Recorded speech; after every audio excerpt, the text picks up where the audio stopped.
You would not last a day because one hall held too many bodies breathing the same stale air, sharing the same bedding and touch surfaces, so exposure rose hour by hour until fever or fainting set in. At the Hotel-Dieu of Paris during the year 1348, when beds served 2 or 3 people at once in a nave nearly 30 meters long, the first weakness appeared within the first 6 hours as dehydration and heat from packed straw mattresses forced the pulse higher rather than lower. The room solved shelter, yet multiplied risk faster than any single treatment could reduce it. This account maps how a city or monastic hospital in Europe between the 11th and the 15th centuries defeats modern habits of endurance. It follows thresholds from 15 minutes to 48 hours, showing when breathing, hydration, and wound control fail under pressure. The 4 main zones are overcrowding, infection without antisepsis, cold and food deficit, and waste handling that lags by days rather than hours. Understanding these mechanics lets one calibrate what breaks first and why recovery windows close so quickly. 3 constraints define the setting more than technique. Rules of religious houses fixed schedules by canonical hours, so response clustered at matins, prime, and vespers rather than on demand. Seasonal waves of disease, harsher in January and February near 0 degrees Celsius, doubled admissions compared to June and July. Most budgets depended on alms, so linen, fuel, and meat came in bursts rather than steady flow. Now wards isolate and sterilize with solutions and autoclaves. Then boiling wine and strong herbs stood in for chemical antisepsis, and shared halls replaced modern rooms. Cities anchored these patterns. The Hotel-Dieu had origins recorded in 651. The Hospital of St. Bartholomew opened in London in 1123, and Santo Spirito in Rome expanded under Innocent III around 1198. Each site mixed charity for the poor, shelter for travelers, and beds for the sick in one compound roughly the size of a parish church. Admission began at a gatehouse by a porter or sister, not a triage desk with monitors. Within 30 minutes, assessment meant sight, touch, and odor, and bedding meant straw or wool rather than a fresh cotton sheet. The hall fixed capacity more than the rulebook. A nave of 20 to 30 meters with 2 aisles held 30 to 60 frames, often rope beds or wooden pallets spaced by 1 or 2 cubits, which is roughly half a meter per cubit. Bed sharing reduced time in the queue but doubled contact points. Pillows, bolsters, and coverlets rotated every few days, rather than every shift. Fresh straw changed weekly in many houses, while rags and linen washed in river water carried silt and soapwort rather than modern detergent. Flow improved, but contamination accumulated. Movement from gate to bed involved steps, not wheels. In Rome, a patient crossed 1 or 2 cloisters, a distance of 50 to 100 meters, with pauses at a lavabo for hand washing in cold water that removed visible dirt but left microbes. In Paris, the path often passed the chapel first, because confession preceded care when danger seemed near. That ordering calmed the ward, yet pushed washing, delousing, and wound inspection 30 minutes later, which raised the chance that lice or fleas shifted hosts in the crowded nave. Quiet increased, transmission rose. Staff solved space by layering time rather than adding rooms. The bell at prime released a surge when breakfast of thin pottage ended, and another came near vespers after prayers. Each surge lasted 1 to 2 hours, during which a brother porter lifted and turned bodies with a canvas sling, moving 3 or 4 patients per hour when stairs were clear. When rain made courtyards slick, throughput fell by a third. In practice, the sick waited longer on wet days, so hypothermia and fainting at the gate appeared by the 2nd hour rather than the 4th. Examples show the constraint more sharply. In 1123 in London, a brother carrier at St. Bartholomew's used a 2-handled hand barrow to move a man with a leg wound up a narrow stair. The trip from gate to the east ward took about 20 minutes and cost one rest in the middle landing. Passers carried chamber pots and a brazier across the same stair during that hour, so traffic stalled twice. The man reached a shared bed faster than if he had stood in the hall, but he arrived with sweat and pain higher than at the gate. Records and later ordinances suggest 2 or 3 to a bed in crises, which made sense when linen and fuel were short. Warmth pooled under one blanket and lowered shivering within 30 minutes, but coughing also spread faster. An elder sharing with a feverish youth improved comfort by 1 point and worsened exposure by 2. In Paris, the nave roof stood high and wicked smoke upward, yet drafts near doorways dropped temperature by several degrees Celsius, so the bed near the door traded fresh air for cold joints. A gain in one metric cost another. Counting mattered even then. A ward sister could change 12 to 15 dressings in 1 hour if wounds were simple, but only 4 to 6 if abscesses needed warm compresses and lancing. Admission rosters in larger houses ran to dozens per day in bad weeks, so first touches were seconds long rather than minutes. Instead of systematic triage, a mix of perceived piety, visible bleeding, and noise decided priority in the first hour. Quiet patients with internal pain slid backward until afternoons, when fatigue lowered attention further and errors rose. The doorway decided who stayed. Foundlings entered through a turnstile cradle in Rome at Santo Spirito, while the chronically ill poor of a parish in London came with a priest's note. Travelers slept 3 nights by custom, not 3 weeks. Those rules filtered demand yet did not block epidemics. During 1348 in Paris, the pace of bodies arriving outstripped burial by the 3rd week, so beds held the dying next to the convalescent. The hall did not segregate because screens cost wood and labor. The system favored speed over separation. In sum, admission and bed-sharing front-load exposure and fatigue before fluids, heat, or medicine can stabilize a newcomer.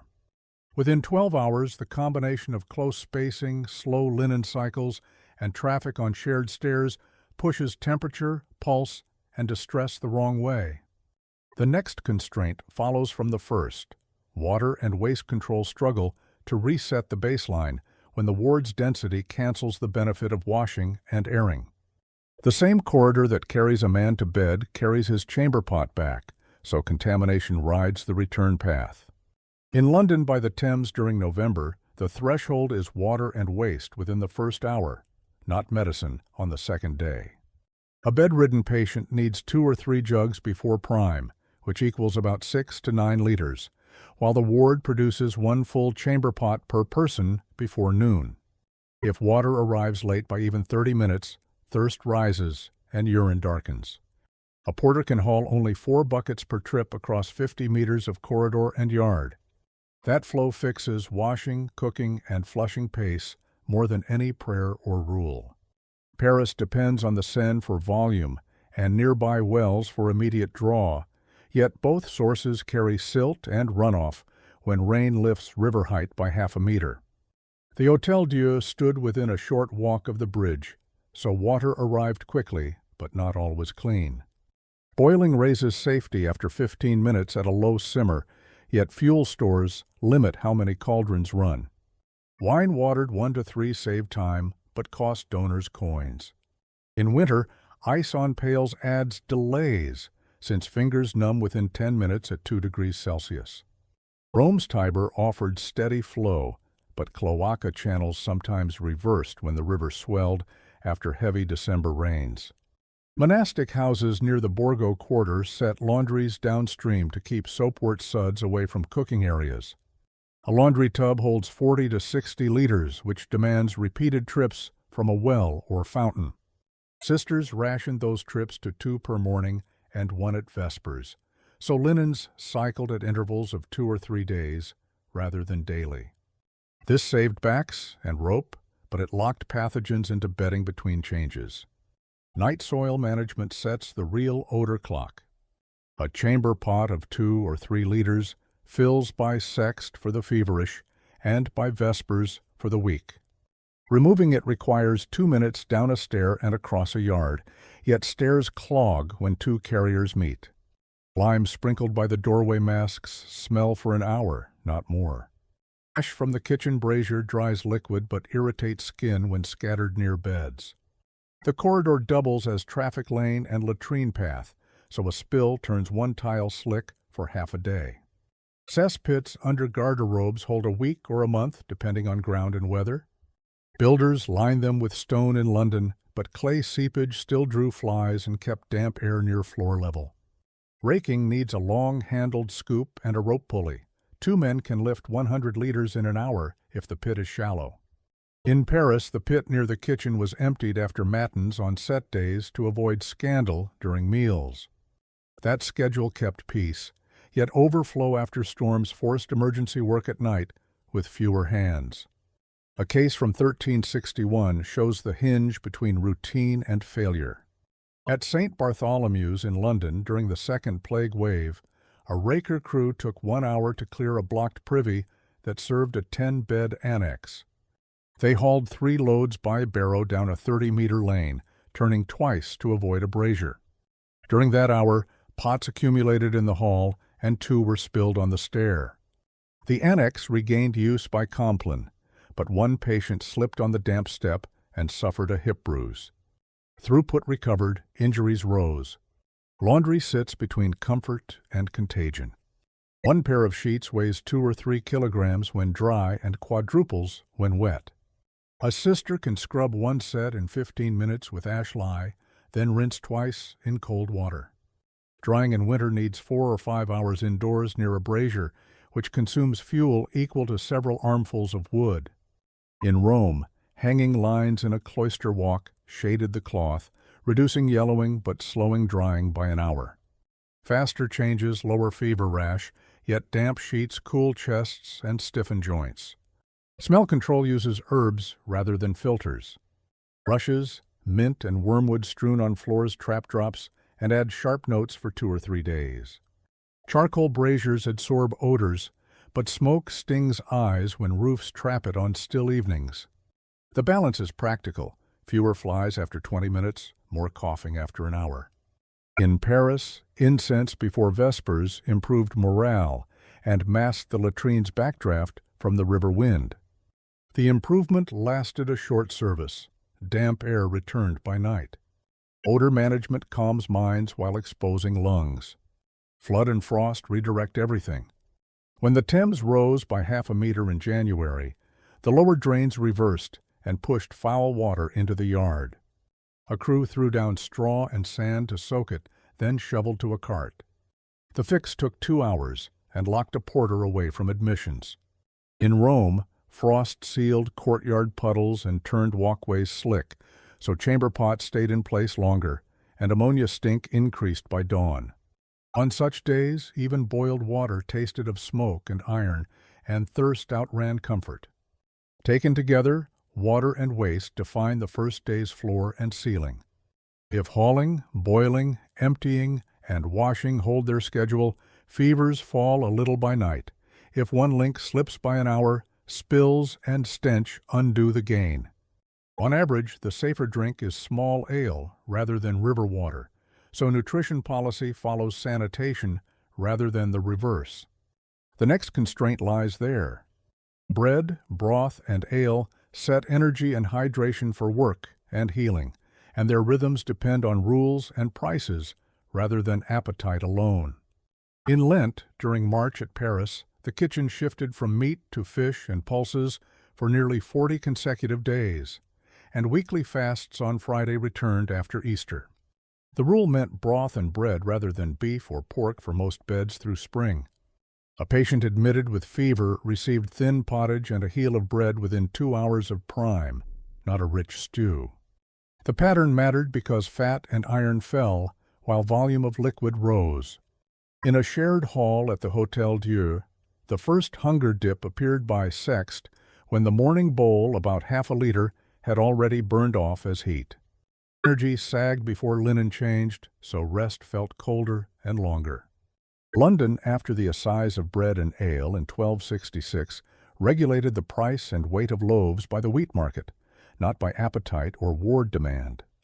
A charity loaf could weigh near half a kilogram when grain was cheap, roughly 1 modern pound, and shrink toward a quarter kilogram when grain rose. Sisters cut rations along that curve because fines threatened the baker more than protest from a ward. Ale was priced too, so small ale flowed when water seemed risky. Instead of fruit, most calories entered as bread and pottage, which kept bellies quiet but healed slowly. Kitchens worked in batches, not a la carte. One hearth with 2 iron tripods and a brick oven handled stews and loaves for 30 to 50 beds, with 3 cauldrons holding close to 100 liters each. Firewood decided throughput more than recipes. A cart of oak delivered on Monday stretched 3 or 4 days in winter, less when laundry lines crowded around the brazier. Boiling a cauldron to a rolling state needed about 30 minutes, and barley needed another full hour to soften. That clock locked a service to prime, sext, and vespers, leaving a 4-hour gap that modern wards cover with snacks. A case at St. Bartholomew's in London in 1266 shows the constraint. After the new assize, a lay cook replaced meat pottage with dried pea stew and a measure of small ale for 20 convalescents. The cooking ran from tierce to sext, about 3 hours, while a sister walked twice to the bakery 100 meters away for regulated loaves. A thin man after blood loss ate 1 bowl and half a loaf, then tried the stairs. He managed 20 steps before knees buckled. The ward saved coin on meat and obeyed price law, but recovery slowed, and falls increased near stairwells. Small ale, at roughly 2 to 3% alcohol by volume, solved microbes more than thirst. A patient drank 1 or 2 jugs per day, close to 2 liters, and gained some sugars. The brew arrived warm from a tun, not chilled, and settled the stomach better than raw water from a shallow well. In Paris, a cask lasted 2 days for a ward of 20, then soured by the 3rd day if air stayed warm above 15 degrees Celsius. The staff accepted dullness over dysentery. Hydration improved, clarity dropped, and linen changes slid into the afternoon queue. Fish replaced meat on fast days, but supply traveled. Salt herring rolled from North Sea ports to London in barrels along roads that took 3 to 5 days by cart, while fresh fish from the Thames spoiled in one hot afternoon.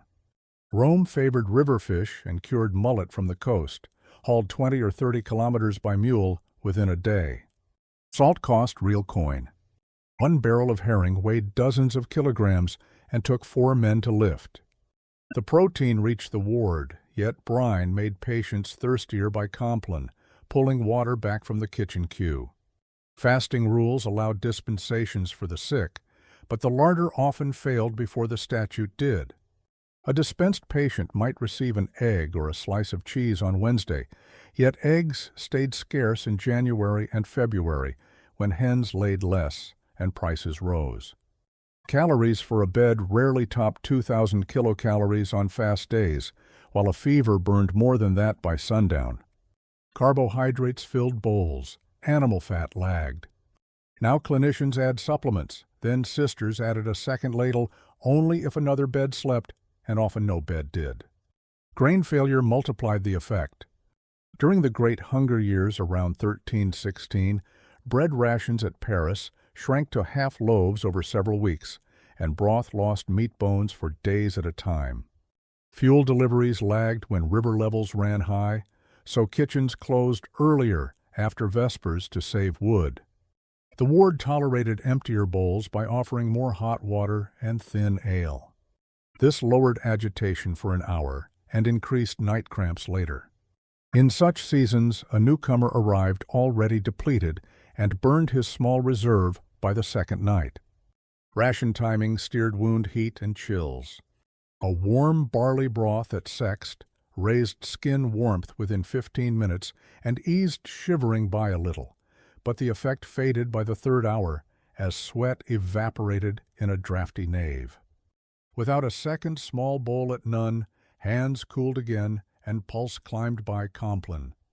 In Rome, Kitchen boys carried trays across 60 meters of cloister walks, so a bowl cooled 5 degrees Celsius before reaching the far beds. The sisters knew to serve the weakest first, yet stairs and turns cost minutes that bodies could not spare. In some, diet in 11th to 15th century houses stabilized mood and bowels more than muscle or wound healing. Bread, pulses, and small ale kept people alive.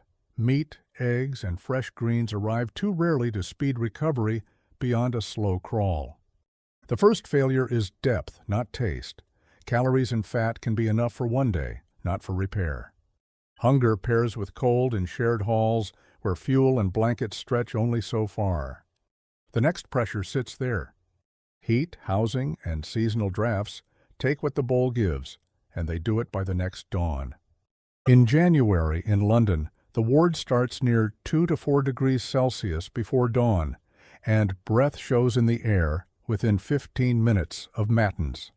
Stone walls 1 cubit thick hold last night's chill, while a charcoal brazier warms only a circle 2 paces wide. A newcomer with a damp shirt from travel cools faster on straw than on bare boards because airflow under a rope bed is weak. Within 1 hour, fingers numb and shiver begins, which raises calorie burn beyond what a single bowl at prime can replace. Cold moves the baseline downward before any salve is applied. Windows in Paris are tall but narrow, and few carry glass before the late 14th century. Oiled linen and shutters, slow drafts rather than stop them. When the north door opens to the Ile de la Cité bridge, a gust drops the aisle temperature by 2 or 3 degrees Celsius in a minute. The roof stands high to vent smoke, but that height keeps heat far above the mattresses. A brazier set at the nave center raises local warmth by a little, yet beds along the outer wall stay near outdoor levels. The geometry favors air turnover over comfort. Fuel rules the clock. 1 cart of split oak or beech, close to 300 kilograms, stretches 3 days when kitchens and laundries compete with the ward. Charcoal burns cleaner, but costs more coin per basket, and Rome prefers it because sea coal smoke offends near the Borgo quarter. In Paris, a pile of billets stacked after prime yields embers by sext, then collapses to ash near vespers. A sister must choose: keep the cauldron at a simmer for broth, or carry the brazier to the coldest row. Warm soup steadies hands, blankets stay cold. Textiles are the second heater. A wool blanket weighs 2 or 3 kilograms and traps warmth better than linen. 2 blankets lift skin temperature by 1 or 2 degrees Celsius within 20 minutes. Straw mattresses are renewed monthly in ordinary times and weekly in epidemics, but fresh straw feels colder until it compresses. Bed sharing adds another small gain. 2 bodies under 1 cover reduce shiver but increase cough. In London, a parish gift of 10 ells of wool each Advent covers only 5 beds well. The ward chooses who chills less and who breathes cleaner. Smoke solves cold while provoking breath. Charcoal stings fewer eyes than green wood, yet a closed shutter traps fumes within 30 minutes on still days. The remedy is a cracked door toward the cloister, which adds oxygen and resets coughing at the cost of a colder floor near the threshold.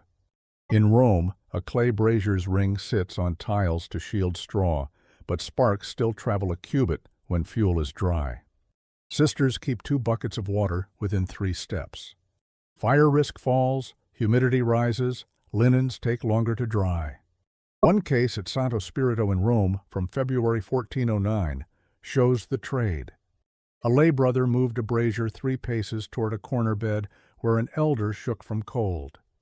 Within 15 minutes, the corner rose from 6 to 8 degrees Celsius as measured by the absence of breath cloud. After 40 minutes, sparks scorched the straw tick and singed a blanket fringe. The elder stopped shivering and then coughed until vespers. Staff doused embers and dragged the brazier back to the aisle. The bed warmed, the corridor filled with smoke, sore throats followed. Summer flips the curve.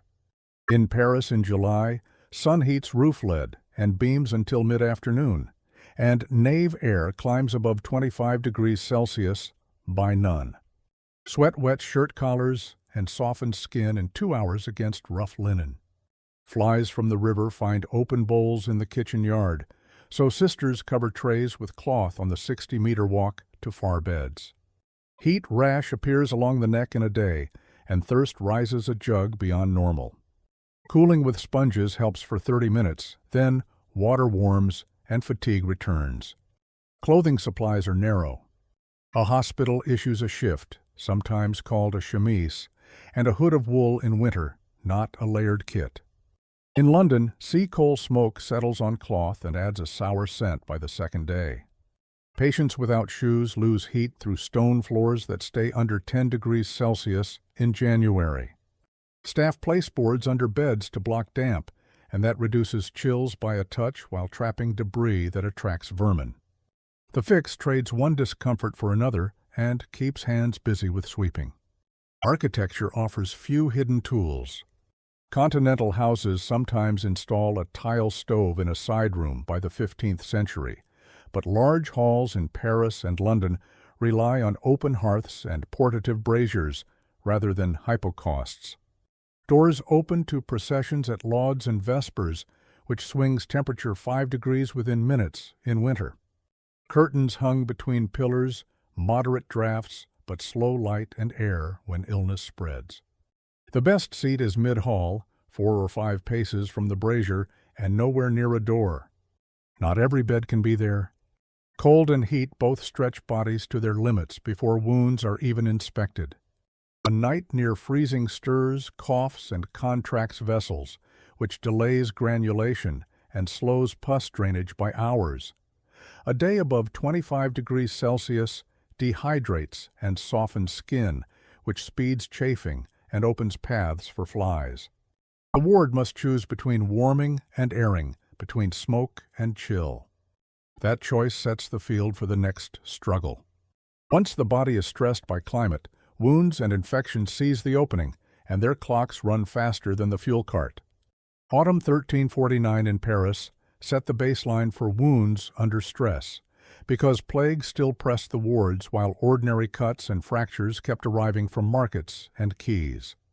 A knife slice across a palm produced bleeding that could be slowed by pressure within a few minutes, yet contamination started at once from strawed dust and sweat. Within 12 hours, the edges reddened and warmed by 1 or 2 degrees Celsius. By the next dawn, without thorough washing, pain and swelling climbed enough to limit grip strength by half. The hospital could offer shelter. The calendar favored infection. Erysipelas and gangrene framed the risk field more than small fevers did. Scratch along a shin that crossed a dirty boot rim often turned fiery by the second day, with red streaks tracing veins toward the knee. Surgeons rinsed with wine or vinegar to reduce stink and draw out filth, then applied a compress of linen and wool. In a crowded hall, the cloth stayed damp and warm for hours, which softened skin and let bacteria spread faster rather than slower. Thickening discharge meant the body contained some rot, but the door to sepsis stood open. Dressings ran on a slow cycle. A simple wound might receive a honey salve once a day because honey sugar drew fluid and slowed foul smells.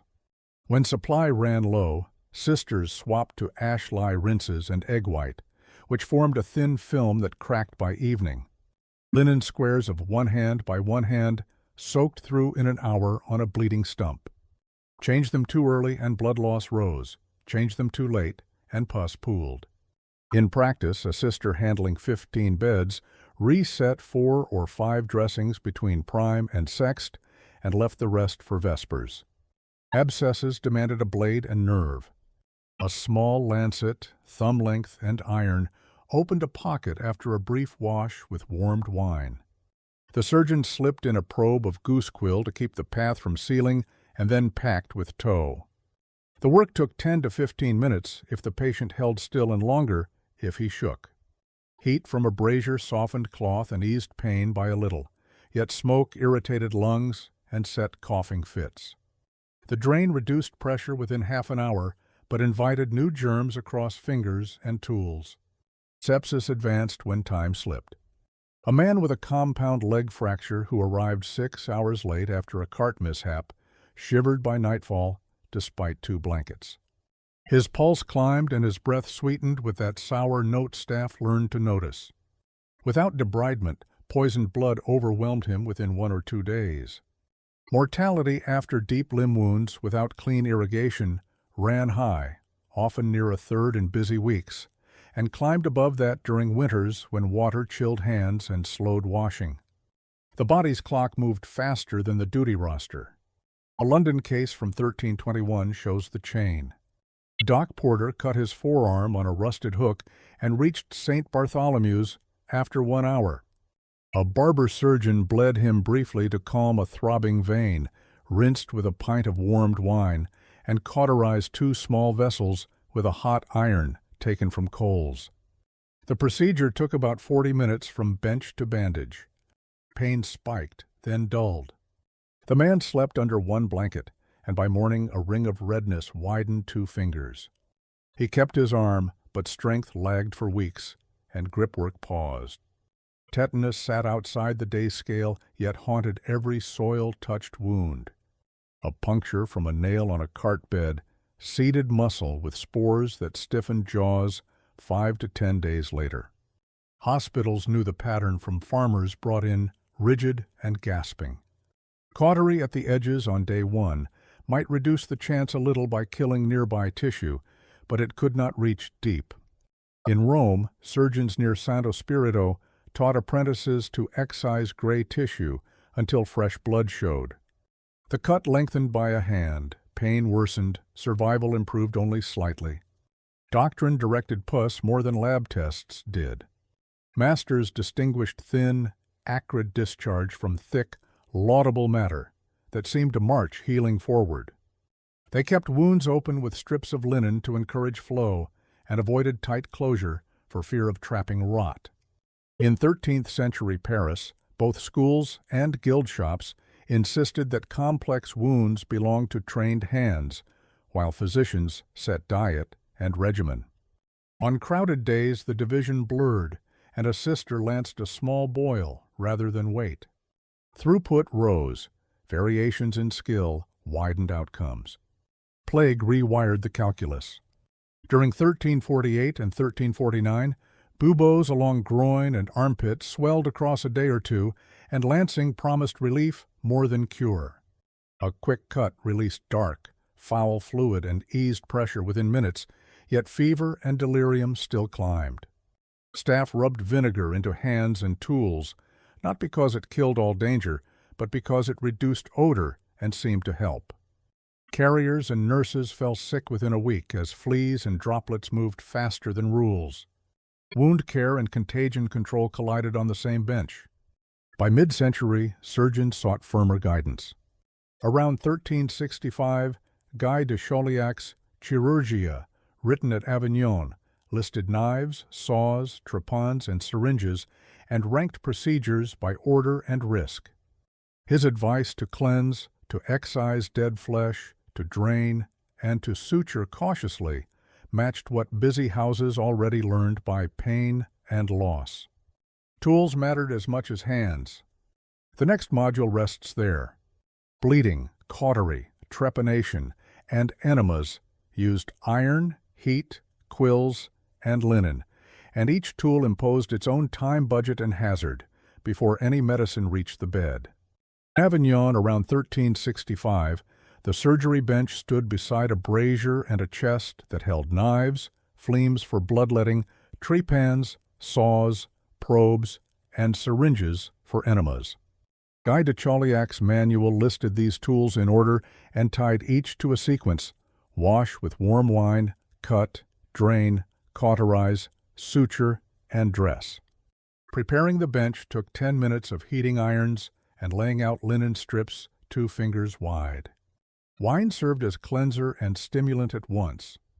The entire kit weighed a few kilograms and fit into a wooden box the length of a forearm. Bloodletting started with a ligature above the elbow and a fleam blade pressed into a visible vein. The basin often had marks for quarter and half pints, so the operator could stop near 250 or 500 milliliters. The draw lasted 5 to 10 minutes, longer if the pulse slowed or fainting began. In London, a barber might choose the median vein by lamplight before prime in winter, knowing sight failed after dusk. The aim was to ease a hot-blooded state, yet weakness after the tap-cut walking range for hours and forced bed rest. Cautery sealed vessels the blade had opened. An iron heated to a dull red on coals in 3 to 5 minutes and held heat for 1 or 2 minutes more. A surgeon touched the edge for a count of 1 or 2, then lifted, then touched again until oozing stopped. The smell carried across a hall for several paces and drew complaints. Pain spiked and then ebbed, and wine or a syrup of poppies softened the edge by a little. The seal lowered bleeding in the first hour and raised burn risk for days, which fixed dressing work on a slower cycle. Trepanation used a circular saw with a central pin to steady the bite. A shaved scalp, a cross-cut to expose bone, and a steady wrist mattered more than a prayer. Tool advanced a fraction of a finger per turn, with sponges wet in wine to catch dust. 30 to 60 minutes covered the operation if bone was thin, longer if a depression had splintered. A small elevator lifted the disc, and a probe checked for pulsation. The gain was pressure relief measured in breath ease within minutes. The cost was an open path for rot. The enema, often called a clister, relied on a pig bladder, a reed or metal tube, and a decoction held warm near body temperature. Volume ran from half a liter to a full liter, and flow took 10 to 15 minutes from squeeze to urge. Recipes in Rome favored chamomile, fennel, and a pinch of salt to draw fluid. Relief of a 3-day constipation could arrive within an hour. The same method delivered thin broth or purgatives, which sometimes drained a patient too far. Cramping and faintness sent him back to bed and away from stairs. Sutures knitted edges with silk or linen thread, drawn through iron needles and stiffened with beeswax. The surgeon chose interrupted stitches a finger apart to allow drainage. A seam on a forearm took 10 minutes if the wound was clean, and 20 if skin retracted. Removal happened on the 7th or 10th day if redness stayed mild and discharge thinned. Where tension was high, egg white and a cloth strip reinforced the line. Thick knots rubbed under bandages, so padding with toe mattered. The seam held, the surface often inflamed. Every tool demanded maintenance. Blades met a whetstone for 20 or 30 strokes, then a strip of leather for polish. Iron rusted within days, so oil or tallow-coated edges between sessions. Cleaning meant hot water and wine, not a modern chemical bath. The process cost 15 minutes after each case and consumed scarce fuel. In Paris, a busy bench dulled faster because sand blew from the river walks and grit nicked edges. Sharpness shortened cut time and lowered crushing. Dullness dragged and widened wounds that took longer to granulate. Pain control mixed dose and restraint. Spoon of diacodium, a syrup from poppy heads, bought perhaps half an hour of dullness after a quarter-hour wait. Henbane or mandrake increased sleep but stole breath if too strong. 2 or 3 aids held limbs and shoulders with straps or cloth while the iron worked. A cloth wedge protected teeth during trepanation. The aim was a window long enough to cut or burn and then stop. The risk was a spiral of shock, slowed breathing, and a pallor that warned everyone to lift the feet and pray. A Roman case from 1299 at Santo Spirito shows the chain. A mason with a depressed skull fracture after a fall arrived within 2 hours. The surgeon shaved a palm-sized patch, incised a cross, and set a hand trepan. The sawing ran 40 minutes with 3 pauses to sponge and rest. A small elevator freed the disc, and a probe felt a weak pulse beneath. Cautery sealed a small bleeder, and 4 silk stitches closed the scalp. The man spoke by vespers, coherent but slow. Fever rose on day 2, a wine rinse and drainage kept him alive. Instruments solved the first minutes, but opened days of risk. Bloodletting lowered pressure at once, yet drained strength for work. Cautery and suture closed paths for bleeding and opened surfaces to burn and rub. Trepanation rescued brains from pressure and invited fevers that linen and wine could not always contain. Even with the sequences set down in chirurgia, outcomes veered with what sat on the pharmacy shelf. The next layer is supply: syrups, salves, oils and resins that fill jars at dawn and run out by vespers decide how wounds behave overnight. City and monastic statutes framed pharmacy work by recipe and hour, but jars still ran dry before vespers. In Sicily in 1241, Frederick II ordered physicians to be licensed and apothecaries to sell tested simples at fair measure, forcing hospitals to keep scales, clean mortars, and tariff lists near the bench. A mortar, a pestle, a balance, and nested weights in drachms and ounces, 1 ounce near 30 grams, fixed dosage more than a physician's flourish. Heating syrups took 20 to 30 minutes at a simmer. Cooling to blood warmth took another quarter hour. Honey, wax, and oil of roses formed the base for many salves because they kept shape on cool linen and softened under body heat within 10 minutes. A standard ointment for burns mixed 2 parts oil, 1 part wax, and a spoon of resin to thicken. Applied finger deep, it sealed edges for half a day. The drawback was heat in summer. At 25 degrees Celsius, the mix ran sooner, so cloth slipped and exposed raw skin by none. Reapplying cost a sister 5 minutes per bed and a pinch of scarce wax. Syrups addressed cough and sleep more than cure. Diacodium, the poppy syrup, arrived in earthen jars, sealed with wax and held potency for 1 or 2 months if kept cool. A spoon, near 10 milliliters, eased pain for half an hour and dulled breathing if doubled. Mint or violet syrup soothed throats for a shorter window. Wine served as solvent and carrier for tinctures of rosemary or sage. Vinegar cut stink and helped with lice. Distilled spirit, called aqua vitae, gained ground in the 14th century, a few spoons per dose, warming but scarce. Compound electuaries such as theriac dazzled donors and drained budgets. A small pot contained ground spices, opium, and honey, and cost as much as several days of bread. 1 dose weighed a drachm, near 4 grams, and promised protection from poison and plague. Hospitals used it more as a morale tool than as a daily drug. When a jar reached the last finger depth, the infirmary scraped sides with a spatula to stretch 2 more days. Spirits rose for an hour. Supplies fell for a week. No fever curve shifted on the bench. Supply ran on roads and ships rather than on need. Pepper and cinnamon traveled from Levantine marts to Venice and then by cart over 7 or 10 days to the Alpine foot, while local herbs such as plantain or yarrow grew within 50 meters of a cloister wall.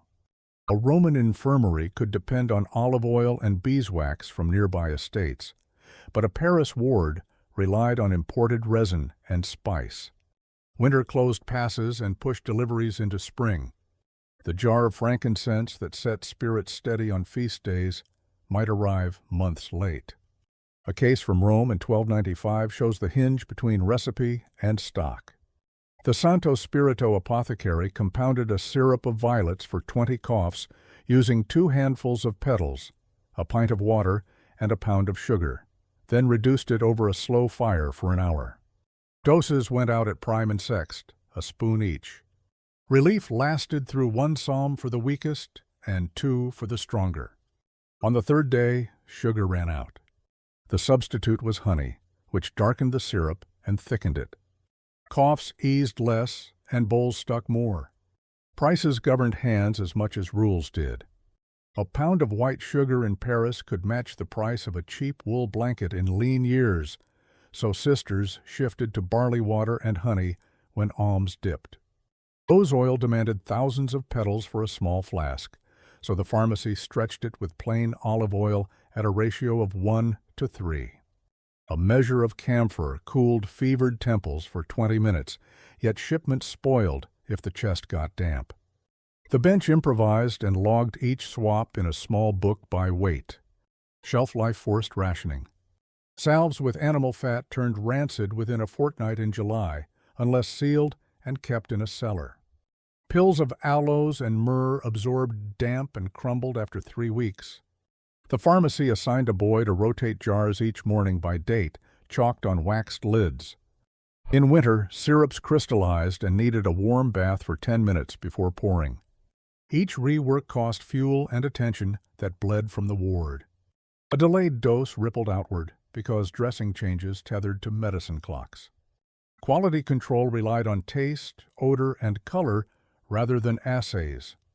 A sister chewed a seed of fennel to check freshness and sniffed vinegar for sharpness that bit the nose. In London, guild wardens inspected apothecary shops once or twice a year, weighing samples on city scales and fining short measures. Hospitals sent a delegate when funds allowed. When inspectors came late, weak lots slipped into jars. The most reliable drugs were simple: wine, honey, vinegar, salt. The riskier ones were imported and dear, which pushed practice back to basics. In the round, pharmacy could blunt pain, close edges, and calm coughs for hours, not days. Recipes were sound within their logic, yet supply chains staggered, prices swung, and jars congealed. When the bench faltered, rules decided who could substitute, who could touch a vein, and who could order a cut. The next layer is law and oversight. Faculty statutes, royal edicts, and monastic rules set the borders between physician, surgeon, and barber, and fixed silence, visiting, and nightlight. Those borders shaped care more than any one salve.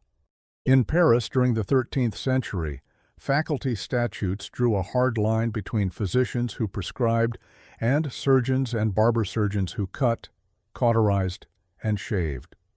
The rules defined study in years, fees for visits, and fines for trespass across roles. They also protected town guilds that policed tools and shop hours. Hospitals sat under those boundaries, so orders for diet and regimen came from one class and hands-on work came from another. The gap made sense in theory and frayed at dusk when beds needed cuts and drains. Clerical oversight supplied rhythm and restraint. Benedictine or Augustinian rules in monastic houses set silence after Compline, restricted women and men to separate halls, and directed confession before risky acts. Bells marked matins, lauds, prime, and vespers, which batched care into windows of 30 to 60 minutes. Breaking silence for a groan earned a sign from a sister rather than a word. The schedule soothed order and strained emergencies. A bleed at none waited while psalms ended, and a fever crest slid past the perfect hour. Licensing tightened in kingdoms that cared about jurisdiction. In 1241, Frederick II's edicts in Sicily required examinations for physicians and bound apothecaries to tested stock and standard prices. The law forbade physicians from owning apothecary shops to prevent collusion. A Sicilian graduate might travel to Rome or Paris with papers, yet local guilds still demanded proof or imposed a probation. Regulation lifted average competence and slowed hiring for busy wards. A vacant post stayed open for a season, while parchments crossed mountains. Charity orders added another layer. The Hospitallers of St. John, formed in 1099 in Jerusalem, carried a rule that combined care of the poor, lodging for pilgrims, and discipline of a military brotherhood. Their European houses in Provence and England used clear hierarchies, daily bread scales, and inventories of linens and beds. A commander issued orders with a clerk counting candles and loaves. The model delivered steady logistics when donations flowed, and stiff obedience when needs changed by the hour. Flexibility traded for reliability across years. City founders used charters to fix missions. In London in 1247, the Hospital of St. Mary of Bethlehem began under a Marian dedication with care for the poor and travelers near Bishopsgate. Its later shift to housing the mentally ill took decades, but the early statutes already constrained property, alms distribution, and governance. A master and brethren answered to the bishop and the city, not to every patient who knocked. The charter gave endurance and narrowed scope. Overflow cases went to St. Bartholomew's or a parish. Discipline touched night and light. Many houses banned open flames in dormitories after Compline, allowing only a guarded brazier and 1 or 2 lanterns in a hall. Watchers walked circuits each hour, striking a wooden clapper rather than a bell to avoid waking the whole ward. In Paris, closing the great doors at curfew kept thieves out and trapped smoke within. The guards enforced visiting limits of 1 or 2 hours after sext. A violator lost access for a week, which cost families and eased crowding in equal measure. An example from Paris in 1308 shows enforcement. A barber surgeon opened a small abscess after curfew under a shuttered window using a lamp and a warmed lancet. A sister reported the light to the infirmerer, who found 2 extra visitors at the bed. The surgeon received a fine and lost access to the hall for 3 days. The patient missed a dressing at prime and developed a spreading redness by vespers. The rule protected against night fires and prying eyes, yet a necessary cut shifted outside the safest window. Jurisdiction disputes slowed care. Physicians argued that prescribing diacodium or theriac exceeded a surgeon's scope, while surgeons claimed drainage and dressing could not wait for a written order. Guild wardens backed their own. In Rome, the archdeacon could suspend a barber's right to bleed for a season after a complaint. Each stay protected standards and cut capacity by a fraction. By winter, a handful of suspensions meant 6 fewer hands for drains and shaves, which backed queues into the nave and raised tempers near the doors. Quarantine rules entered late in the period. Venice established a lazaretto on Lazaretto Vecchio in 1423, isolating suspected plague arrivals for about 40 days on an island. That innovation influenced ports from Genoa to Ragusa, but Paris and London moved slower inland. Isolation protected cities at the cost of separating donors and workers from main hospitals during outbreaks. Goods waited on barges and gifts missed feast days. Law guarded the many and starved the wards. The next layer reveals who carried the load when rules narrowed options. In London at St. Bartholomew's, staffing balanced vowed members and hired lay hands. A prioress or master managed the house. An infirmerer ran the ward. Surgeons and barbers held benches. Sisters and lay brothers carried water, linens, and food. A porter watched the gate. In quiet months, a dozen workers covered 30 or 40 beds. In plague years, that ratio doubled and then failed. Shifts followed canonical hours, so a watcher paced from Compline to Matins, near 6 hours in winter, with one relief. Fatigue set in before dawn. Rolls piled labor unevenly.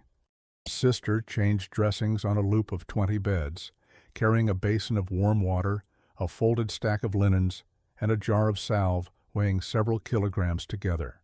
Each change took 5 or 6 minutes if simple, 3 times more if pus ran or a stitch snagged. A lay brother hauled fuel from a cart, 1 armload each 5 minutes across a 50-meter yard, then stoked a brazier until embers settled. The barber shaved faces and cleaned hair to limit lice, 4 heads an hour, more if boys assisted. Training varied by house. A surgeon might serve a 7-year apprenticeship under a master, paying fees and learning bones, joints, and wound management by repetition. A sister learned by shadowing an elder for months, then took a row of beds. Physicians studied years in schools such as Paris or Montpellier and visited wards to prescribe diet and regimen.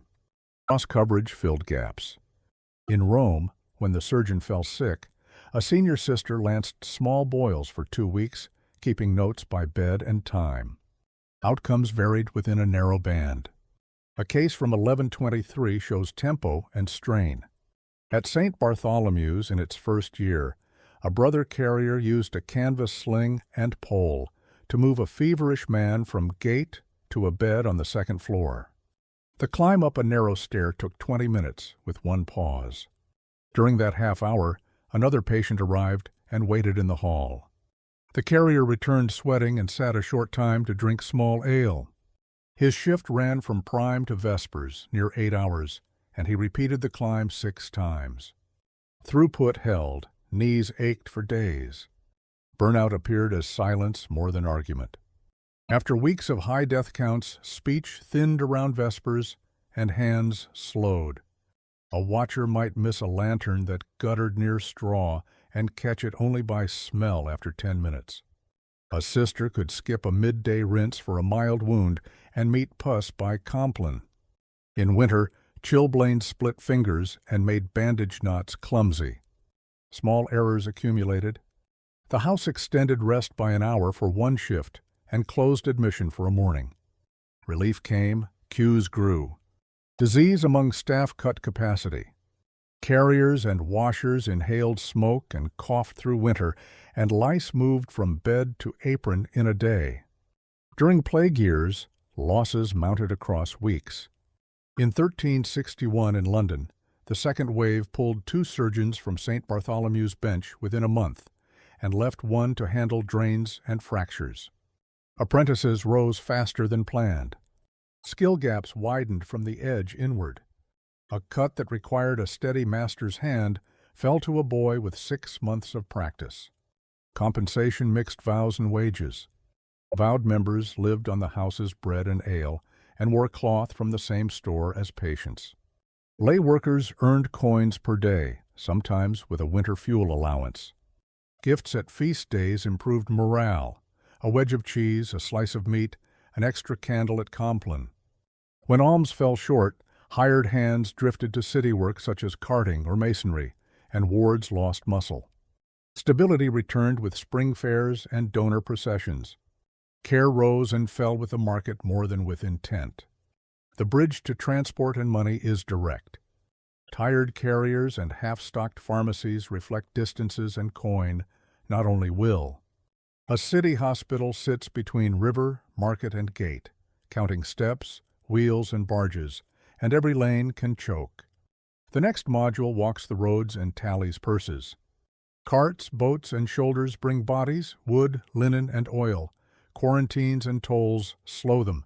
Candles and wool eat budgets. A single delayed delivery can decide whether a ward warms or waits for another cold dawn.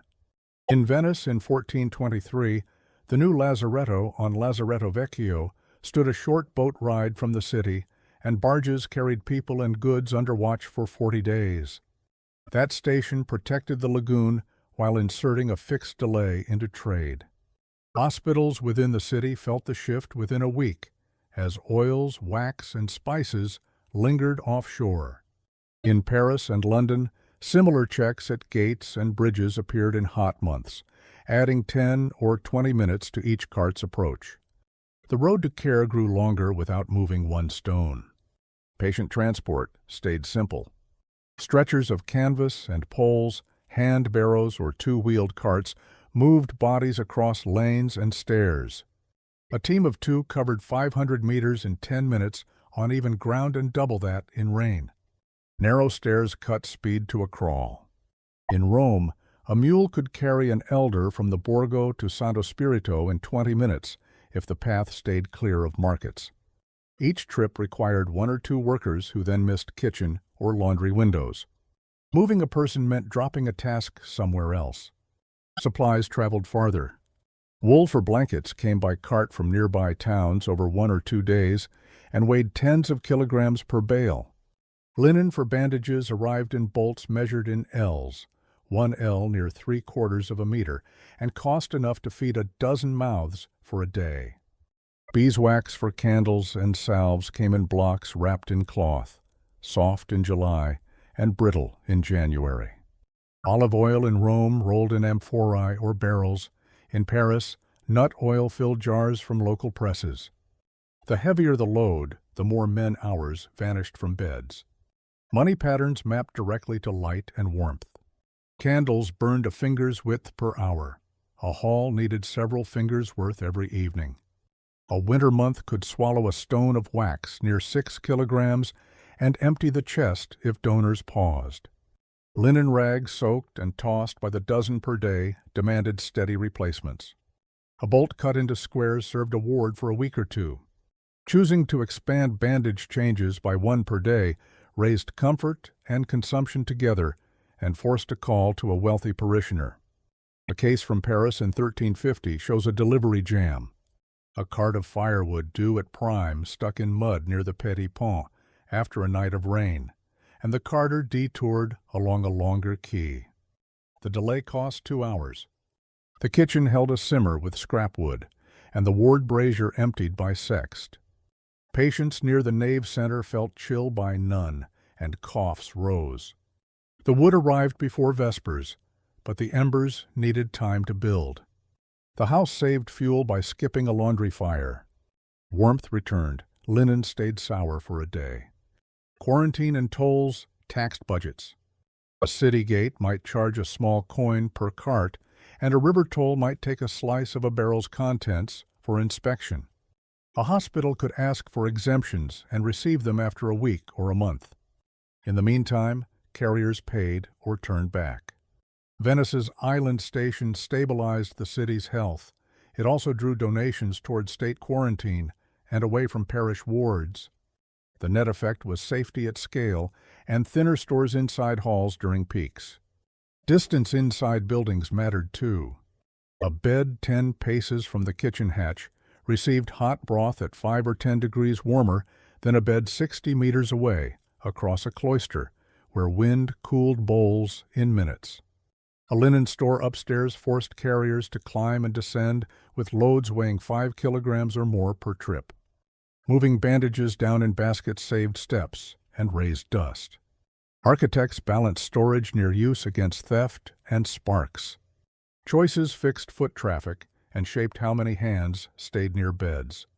Coin tracked trust. Endowments in wills funded candles, bread, and fuel at fixed rates, often paying a set number of loaves per week or candles per feast.